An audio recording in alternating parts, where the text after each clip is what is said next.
Gabby's man of the moment, Jude Bellingham, bagged his 6th of the tournament, equaling skipper Harry Kane's record.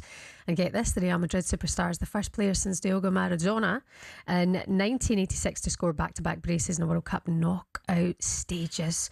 Has there ever been a more important player now than Jude? Okay, Harry Kane. I'd put him in that bracket. Yeah, Harry Kane. I think Jude Bellingham has overtaken Harry Kane in importance, because if you look at performances in this World Cup, you can say Jude Bellingham has turned up every game. I thought Harry Kane was poor on the weekend, but I don't want to judge the players too much at the moment, Shebahn, because I played in an England under-21 tournament where trying to play every 3-4 days, your legs going again, the conditions they're playing in. Do you know what I mean? To play extra time against Norway and now to go and play against a horrible, aggressive, physical Argentina side, you can't look at that game and think that everyone's going to be at it, everyone's going to be fresh. They're going to be so tired, their legs, muscles are going to be tired. So I don't want to judge the players too much on their performances. But Bellingham, I'll say this all through the show, Shebahn. Bravery isn't just throwing your head in front of a ball. Bravery isn't playing on with an injury. You know what bravery is in football? Is when everyone else is maybe not looking for the ball, it's not going well, you're 1-0 down to Norway, they should have scored 2 or 3. Give me the ball. I'm going to make something happen. That's bravery. That's what you see from Messi. That's what you see from Mbappe. When it's not going well for your country, give me the ball. That first goal, first touch, weaker foot into the corner. Like, that's bravery for me. His performances in this World Cup and saying to himself, I'm the clutch player. I'm going to drag my team through it. And when you've got a player like him, there's no reason we can't win a World Cup. Yeah. Listen, no doubt he's your man, Gabby. No doubt about it. But let's talk about this war of words then. Yeah. Between Jude Bellingham and Thomas Tuchel then after the game. Tuchel slaughtered the display. By the way, I agree with Tuchel. I don't think it was a great game. No. I don't think it was the best performance. He says the players got lucky, were sloppy, lacked tempo. And then Jude came back at him saying, yeah, well, whatever, in an interview shortly after that. Yeah. Before reminding his boss he doesn't know what it's like to play in the heat against the likes of Haaland, Odegaard and company. I'd mentioned this, by the way, on Friday with Sean Dyche. Miami was stifling, so Horrible. I can't imagine what it's like playing in those conditions. And it was hotter again. I found it tough when I used to go on holiday, sitting by the beach. Never mind running in it. So to play 120 minutes, what they've been through, incredible. Jude's right, I'd say about that. You know, he doesn't know what it's like maybe to play in those conditions on that night. Former Premier League boss Alan Pardew is weighed in on this drama and reckons everyone needs to calm down. A beef between a player, even a great player, and a manager is not a bad thing. It's not, you know, That means they're winners. Yeah, don't think that it all, even when you win, it's all happy. It's not. Like, I've been in winning dressing rooms where a top player has had a real go at another player over an instant where he could have passed, we could have got another goal, for example, or we nearly conceded at the end where might have lost the game. So you're going to get beefs. And that's good. It builds relationship, because it's a bit like a relationship you have with your wife or your girlfriend. You have a beef, but the best bit is the making up bit, isn't it? Of course. That's the bit that then now and you're even more together. So Jude and Thomas will probably come out of this stronger. Alan, ooh. The best part's when you make up, Alan, is it? Oh, yeah. A bit early for that, Mr. Pardew. Don't know where to go from there. Okay. I get what he's talking about. Yes. Fair analogy. There's clearly a beef between the two of them, and that I think that all comes back to Tuchel's interview with Adrian Durham and Piercy all that time ago, when he said his mum watches him. It can be repulsive. Watching Jude at times. I mean, that would really hurt, I think, anyone to hear your manager saying that. The thing as well, Shebahn, seeing it, I was quite annoyed with Gabriel Clarke with the first question when Jude said whatever to the question about what Thomas Tuchel says.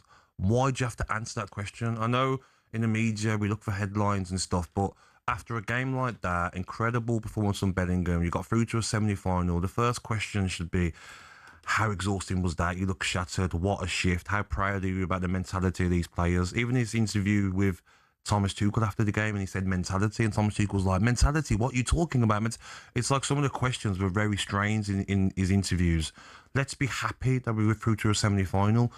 To talk about performance after a game shouldn't matter when you're through. Argentina stayed up and watched the game. Really poor performance. Do you think the Argentina media after the game would say, listen, Scaloni, listen, it's not good enough performance, was it? Like, what do you think? No, you're through.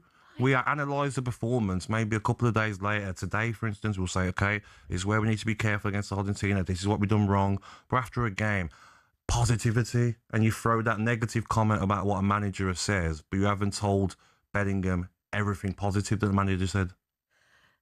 Sorry, just being on the other side of that, right? Yeah. So you're a player, you've come off the pitch and maybe had negativity after a win, but that is his job. Yeah. That's him. That's the guy, the fella doing his job, Adrian Clarke. But is that a problem in the media then? But it's not. It's just your manager's just said this. What do you make about that, Jude? Yeah, but I still think like that might be his job, but then like when people moan, and there's been a lot of moaning on social media by a lot of the public, we've just got through to a semi-final. We should be positive, and people are creating a beef between our best player. No. Manager. Tuchel created the beef. No, he put it out there but first. Tuchel's not called out any player. He said what he thought about the game, which was honest. No problem. I totally agree with what he says. We can be a lot better. But when a player finishes a game, he's exhausted. He's done 110 minutes in that heat. He's shattered. He's carried his team through. He scored 2 goals. The last thing he wants to hear for the first question is, the manager said that's not good enough. Why do you say, like, okay, Jude Bellingham, what was that feeling like? Look at the fans behind you. How positive. Why can't we be positive in the media? Because you can see that. You can quite clearly see there's a lot of positivity around you, Gabby. What do you mean? Yeah, but that's the first question you want to ask your man. You don't want to be asked a negative question when you're trying to win the World Cup. Exactly. Not just get to a semi-final. No one said you're not trying to. You've got through the quarterfinals. It wasn't your best performance. Yeah. It's nothing to get really overly excited about. I think it is. I think it 100% is, because this World Cup, France are the only team that have been outstanding. Argentina, like I said, we've got through every round being poor. Then after the game, being in their media, we got to do. That's a conversation for another day. I just think we look for problems. There shouldn't be any problem, shouldn't be any big talk today about, there's beef, they don't get on. When I watch him on the pitch, he looks like he's listening to his manager. I don't see a beef there. I just see a player that maybe, when he thinks about it and talks to the manager afterwards in private, will probably be like, yeah, I shouldn't have said that, Gaffer, but you know what I mean? Like, look at the shift everyone's put in, we shattered, and you've said that, it wasn't good enough. That's what he's feeling as a player. His emotions come out. He's an emotional player. Do you know what I mean? He's got that good arrogance in a way. I don't think we should be looking for problems between our manager, who's a very good manager, and our best player. Okay. Yeah. I think Jude said the right thing in defending everybody as well. Oh, 100%. But I just don't think that. I know it's in the media, it's a job to ask the hard questions, but we're through to a semi-final. Can't the media for once just be like, let's ask positive questions because we want to try and win a World Cup? Let's not try and cause a beef between the star player and the manager. Gone soft. No, I'm not. I just want to win a World Cup. I don't want us to be negative.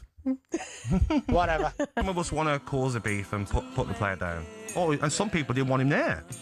I know. They want him there. Want him there. That's mental. They want him there. But he's celebrating goals. Got into hiding, he has. Deary me. Public apology needed from him. He knows who he is. Nothing wrong with recognising you were wrong. No, but this is probably the worst ever take.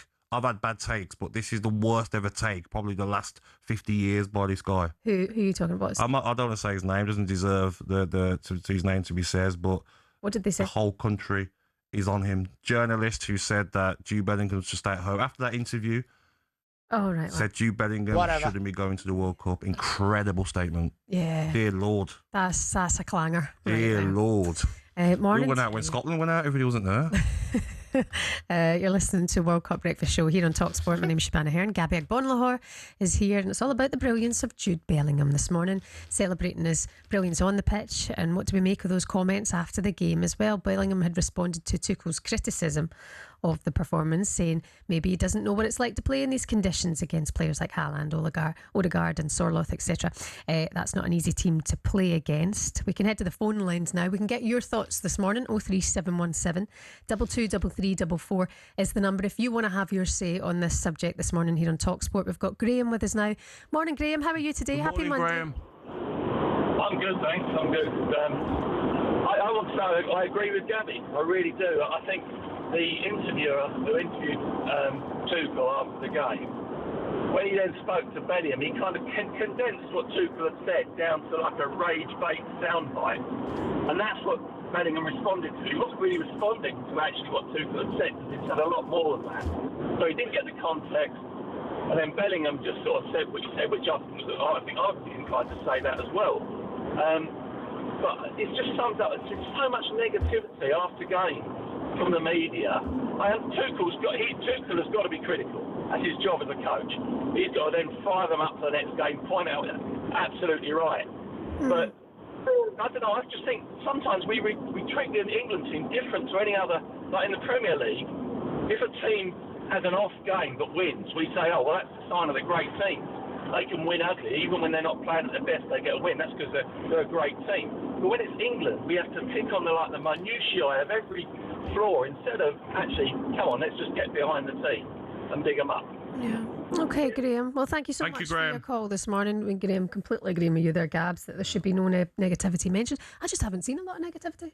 I thought it was all positive. No, apart from one question. Yeah, no, I think like asking that question, you know what you're going to get. Like I says, when a player's come off a pitch, like, and he's going to be emotional and he's shattered, you're going to get that reaction from that sort of player as well. So I think people were quite annoyed that that was the question that was asked. Yeah. A positive question. And Graham might be right in terms of context as well, if it's taken out of context. Remember Burnley and Everton gaffer Sean Dyche weighed in Tuchel and Bellingham's war of words and admitted he was surprised by the Real Madrid man's post-match comments. I just think it was like Stuart Pearce is the clearest one on it, and the reason why I'm referencing him is not only because I trust his opinion and he's a friend, but he's been there, he's been in there.